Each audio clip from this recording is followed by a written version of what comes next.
बिस्मिल्लाहिर्रहमानिर्रहीम, अस्सलाम वालेकुम। आज भारत में हंगामा मचा है क्योंकि भारत के अंदर एक एटीएस की जानिब से हिंदुस्तान एरोनॉटिक्स लिमिटेड का दीपक शिरसाट नामी एक शख्स, इसको पकड़ा गया है।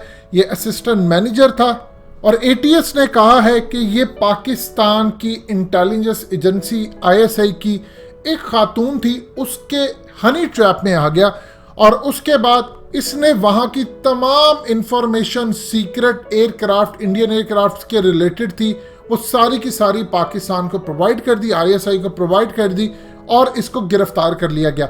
सबसे पहले आपको इंडियन मीडिया का क्लिप सुनवाते हैं, फिर उसके बाद फर्दर आपको डिटेल्स बताते हैं कि कहानी क्या है और पाकिस्तान का क्या सीन है। जरा ये सबसे पहले इंडियन मीडिया का क्लिप सुनिएगा। और अब खबर देश में रहकर देश के खिलाफ साजिश की है। महाराष्ट्र के नासिक से एक गद्दार गिरफ्त में आया है। महाराष्ट्र एटीएस ने एचएएल के एक कर्मचारी को जासूसी के आरोप में गिरफ्तार किया है। ये शख्स पाकिस्तानी खुफिया एजेंसी आईएसआई को भारतीय लड़ाकू विमान से जुड़ी जानकारियां भेजता था। कोर्ट ने इस आरोपी को 10 दिन की रिमांड पर एटीएस के हवाले किया है। आरोपी के पास से 3 mobile phone, 5 SIM card, 2 memory card, ये तमाम चीजें बरामद की गई हैं। जांच के लिए फोरेंसिक लैब में इस सारे सामान को भेज दिया गया है। डिटेल में उसके इंट्रोगेशन के बाद ये पता चला है कि वो व्यक्ति, जिसका नाम दीपक शिरसाट, उम्र 41 साल और एचएएल में असिस्टेंट सुपरवाइजर इस पद पे काम करता है, वो एक पाकिस्तानी नागरिक जो शायद आईएसआई हैंडलर हो सकता है, उसको उन्होंने सोशल मीडिया के माध्यम से, व्हाट्सएप के माध्यम से एचएएल यूनिट के बारे में जो कॉन्फिडेंशियल जानकारी है, वहां पे जो प्रोडक्शन लाइन में जो एयरक्राफ्ट्स है उनकी जानकारी है, डिटेल्स, प्लान्स, ये सोशल मीडिया और व्हाट्सएप के माध्यम से उनको पास ऑन की थी। इसके अनुरूप उस व्यक्ति के ऊपर सेक्शन 3, 4 और 5 शासकीय गुप्त अधिनियम 1923 इस एक्ट के तहत गुना दाखिल किया है। और एक और बड़ी खबर आपको बताते हैं जो महाराष्ट्र के नासिक से आ रही है। महाराष्ट्र के नासिक में एटीएस को बड़ी कामयाबी मिली है। फाइटर एयरक्राफ्ट का ब्यौरा आईएसआई को देने वाला गिरफ्तार कर लिया गया है। गिरफ्तार आरोपी हिंदुस्तान एरोनॉटिक्स लिमिटेड का कर्मचारी है। एटीएस ने आरोपी का फोन जब्त कर लिया है। कोर्ट ने आरोपी को एटीएस की रिमांड पर 10 दिन के लिए भेज दिया है। ये बड़ी खबर महाराष्ट्र के नासिक से। एटीएस को यहां पर बड़ी कामयाबी मिली है। फाइटर एयरक्राफ्ट का ब्यौरा आईएसआई को, पाकिस्तान की खुफिया एजेंसी को देने वाला शख्स गिरफ्तार कर लिया गया है। यह गिरफ्तार आरोपी हिंदुस्तान एरोनॉटिक्स लिमिटेड का कर्मचारी है। आपने सुना। मजीद डिस्कस करने से पहले इस वीडियो को लाइक करें, हकीकत टीवी को सब्सक्राइब करें और बेल आइकन पर जरूर क्लिक करें। सबसे पहले तो पाकिस्तान इसको करता है डिनाई। अभी सूरत हाल के अंदर अगर इंडियंस कहते हैं कि ये आईएसआई ने काम किया तो चलिए इंडियन वालों की बात मान लेते हैं। वैसे तो हम डिनाई करते हैं, लेकिन अगर ये इंडियंस कहते हैं तो सबसे पहली बात ये है कि हालिया जो इंडिया के एंकर सुधीर चौधरी ने एक कॉल सुना, जिस पर हकीकत टीवी आपको वीडियो बनाकर दे चुका है। उस कॉल के अंदर वो बताते हैं कि किस तरह पाकिस्तान के नंबर से हमें एक कॉल आती है और वो बंदा कहता है, देखिए ना, हाँ जी ना, आप कश्मीर पर प्रोग्राम ना करें, आप ये ना करें। जो जाली एजेंट की कॉल होती है वो इस तरह की होती है। अब इन्हीं के मुताबिक एक खातून थी जो असल में सोशल मीडिया के ऊपर थी, उन्होंने इनको फंसाया और इनसे सारे राज उगलवा लिए। और अब ये जो इंडियन फाइटर्स की तमाम सेंसिटिव इंफॉर्मेशन है, इसके बाद एक और इन्होंने शख्स पकड़ा है जो वहां पर सेंसिटिव एरियाज की तस्वीरें उतार रहा था और ये कहते हैं आईएसआई को भेज रहा था। सबसे पहले तो आपको एडमिट करना होगा कि आईएसआई 3rd क्लास एजेंसी है, ये दुनिया की बेहतरीन एजेंसी है। ये आपकी दोनों चीज़ों के अंदर, अगर तो आपकी इस बात को सही मानते हैं तो फिर आईएसआई दुनिया की बेहतरीन एजेंसी है कि सोशल मीडिया से आपसे सारे राज उगलवा लिए आपके शख्स से और सारी सेंसिटिव इंफॉर्मेशन ले ली, जो कि कोई बेवकूफ़ नहीं है क्योंकि आपने कोड ऑफ कंडक्ट और ये तमाम चीज़ें इनको पढ़ाई होती हैं। लेकिन अगर हम आपकी दूसरी बात मानते हैं जिसमें आप कहते हैं कि पाकिस्तान के नंबर से कॉल करके धमकियां देते हैं, तो फिर आप देख लें कि आपकी कौन सी बात ठीक है। देखिए, इंडिया को सही मायनों में अंदाजा ही नहीं आईएसआई काम कैसे करती है। आप यहां से अंदाजा कर लें कि हमारे पास दुनिया की सबसे बड़ी सेंसिटिव इंफॉर्मेशन 27 फरवरी को मौजूद थी कि बिपिन रावत कहां पर मौजूद था, क्या काम कर रहा था और किस जगह पर था।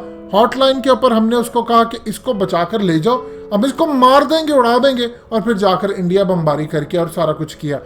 ये हमारी ताकत थी। और उसके बाद आज ही जो चाइना जितना इंडिया का इलाका कैप्चर करके, ये पाकिस्तान की ह्यूमन इंटेलिजेंस के बगैर नहीं हो सकता था। अगर टेक्निकल इंटेलिजेंस में चाइना आगे है तो असल कहानी पैदा होती है ह्यूमन इंटेलिजेंस, कौन कहां पर है कहां पर नहीं। इतने मच्छर नहीं है दुनिया में अल्हम्दुलिल्लाह जितने हमारे इन्फॉर्मर है। तो फिर इंडिया को ये सोचना चाहिए कि हम पर जब आप इल्ज़ाम लगाते हैं ये कर देंगे वो कर देंगे, असल सूरत हाल क्या है। देखिए, एक चीज़, इस केस को अगर हम अलग रखें तो इंडिया के अंदर हालिया ये जो इनका इंटेलिजेंस फेलियर है, वहाँ पर उनकी तमाम एयरक्राफ्ट, ये जो अब इन्होंने लड़ना है या करना है, उसकी इंफॉर्मेशन बाहर क्यों जा रही है। वो लोग मोदी से भी तंग आ चुके हैं, अपनी फौज से भी तंग आ चुके हैं, क्योंकि कश्मीर के अंदर भी जुल्म हो रहा है। बहुत सारे लोग जो चाहे वो हिंदू मजहब से ताल्लुक़ रखते हो, लेकिन उनकी हमदर्दियाँ ये है कि वो सेकुलर चाहते थे, वो चाहते हैं इंडिया के अंदर ये जो इंतहा पसंदी कायम है, हम इसको बर्दाश्त नहीं कर सकते। पूरी दुनिया के अंदर इंडिया की बेइज्जती हो रही है।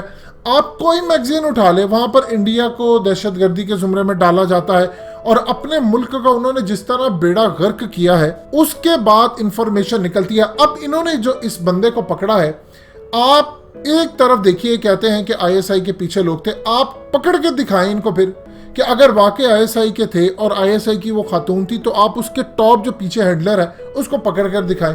बातों से खेल नहीं चलता। हमें आप कहते हैं कि आपकी बहुत ज़्यादा अंदर इंटेलिजेंस मालूमात बाहर निकल जाती है, लीक हो जाती है, सारी पाकिस्तान को चली जाती है, पाकिस्तान की आईएसआई को चली जाती है, तो इसका मतलब है कि आपके अंदर तक हम कहाँ तक घुसे हुए हैं ये अभी तक आपको अंदाज़ा नहीं। अगर आप ही की बात मान ली जाती है कि अगर आपके Bipin Rawat top army chief की, जो कि उनको पता था, एक दिन पहले वो आए थे पाकिस्तान के ऊपर और वहां पर आकर कह के गए थे हम बालाकोट ये तमाम काम करके गए, तो फिर आप यहां से अंदाजा लगा सकते हैं कि उस दिन बिपिन रावत सीक्रेट जगह पर था, तो हमें पता था। फिर उसके बाद इनको कैसे इन्फॉर्म किया। यहां से पाकिस्तान से लड़ने से पहले एक दफा जहन में रख लीजिएगा कि जरा सी लड़ाई हुई तो हमें पता होगा कौन कहां पर बैठा है, क्योंकि अभी तो हमने जंग नहीं करनी थी, हमने तो सिर्फ आपको एक लेसन देना था कि हम चले गए। जब जंग होगी तो हम कहां कहां क्या क्या चीजें कब कब इस्तेमाल करेंगे, कौन कहां पर बैठा हुआ है, कौन किस जगह पर है, कौन कहां बैठ कर क्या प्लानिंग कर रहा है और किसको उड़ाना है। इस दफा तो इन्फॉर्म नहीं करेंगे हम आपको कि आपका आर्मी चीफ यहां पर बैठा हुआ है तो आप इसको बचा लो। हमने तो सिर्फ आपको एक सबक सिखाना था। लेकिन अगली मर्तबा याद रखिएगा, जब ऐसी सूरत हाल होगी तो फिर ना हॉटलाइन पर बताया जाएगा, ना इन्फॉर्म किया जाएगा, और ना फिर उस दिन मोदी इतना ज्यादा बौखलाकर कहेगा कि मैं बस हमला करने जा रहा हूं, कोड एक्सचेंज कर दूं, क्योंकि पाकिस्तान ने पहले से डिप्लॉय करके सारे मामला रखे। अब इंडिया ये सोचता फिरे कि उसकी एयरक्राफ्ट की जो इंफॉर्मेशन है, कल को उसने उड़ाने हैं, लड़ने हैं, कहाँ कहाँ कौन कौन सी किधर तक गई, और फिर आगे क्या ये इंफॉर्मेशन चाइना तक भी गई, और चाइना तक गई है तो फिर चाइना के निशाने पर इंडिया के कौन कौन से एयरक्राफ्ट हैं, क्या टेक्निकल इंफॉर्मेशन गई है। ये अब इंडिया सोचता रहे, और फिर ये भी सोचता रहे कि इतने कम बजट के साथ दुनिया की कोई ऐसी एजेंसी है जो नंबर 1 आ सकती है। हमारा तो 10 ट्रिपल गुना उनसे ज़्यादा बजट है, लेकिन एक छोटे से बजट के साथ सोशल मीडिया पर आप किस तरह किसी को पकड़ सकते हैं, किस तरह सारी ऐसी जाल में बुझा सकते हैं। अब ये इंडिया सोचता रहे, और पाकिस्तान अल्हम्दुलिल्लाह बस अब अगली प्लानिंग कर रहा है कि हमने करना क्या। लिहाजा सोच समझ कर गिलगित बल्तिस्तान पर आने से पहले सोच लीजिएगा कि इस दफ़ा कोई वार्निंग वाली सिचुएशन ही होगी, और हो सकता है कि इस दफ़ा जब मामला हो तो अंदर से जर्नल एक दूसरे के खिलाफ ही बंदूकें तान ले, तो बाद में आपको पता चले ये तो हमारा बंदा था, ये तो उनकी साइड से खेल रहा है और हमें आज तक नहीं पता। दोस्तों, हकीकत टीवी को सब्सक्राइब करना मत भूलिए, वीडियो को लाइक करें, शेयर करें और कमेंट सेक्शन में अपनी राय का इजहार ज़रूर करें।